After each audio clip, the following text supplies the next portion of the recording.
Alright, hello and welcome everyone to another Why Would You Use. So today, because we absolutely have to, we're going to talk about the Staticor. I mentioned this briefly in the recent update breakdown, but the Staticor is fucking nuts right now. It is absolutely amazing, and honestly, a part of me wants to just tell you to enjoy this while you can, as I have a hunch that this may not stay around for as long as I might desire. This weapon went from a 2-meter base radius on the explosions to an 8-meter base radius on the explosions. And when I say the explosions, I mean literally every single tap of this weapon. That little explosion affects an 8-meter area.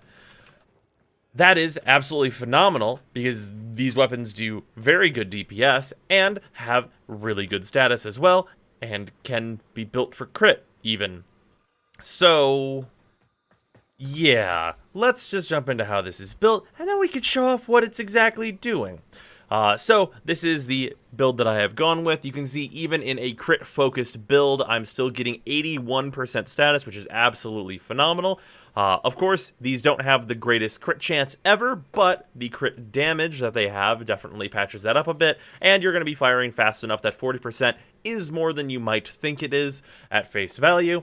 But if you would prefer to go a more pure elemental route, you can of course do that, and this build works just fine. You definitely don't even need primed heated charge for this. Regular will work just fine, and of course this comes in at less of a Forma cost for those of you who are worried about that. But if you're going to invest the 5 Forma and you've got all these primed mods, this build decimates pretty much anything you're going to put in front of it, as long as what you're going to put in front of it is a horde of enemies, or of course pairing this with the proper Warframe, such as Rhino, etc., etc.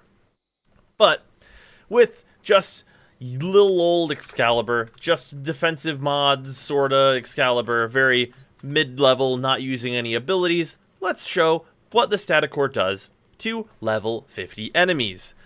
This will not be pretty for them. It is, in fact, very, very, very ugly for them. It is not great for these guys. They're having a really bad time.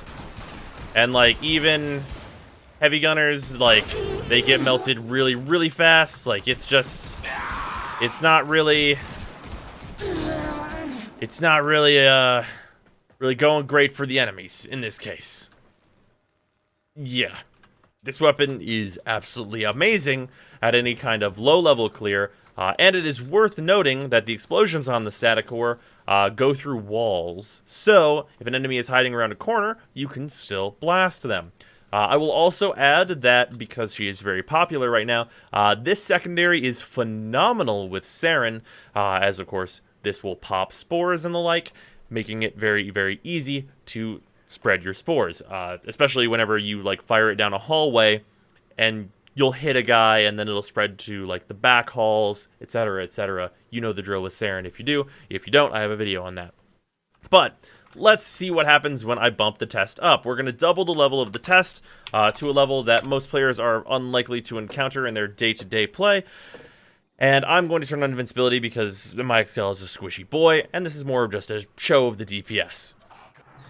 So this, you'll notice a small difference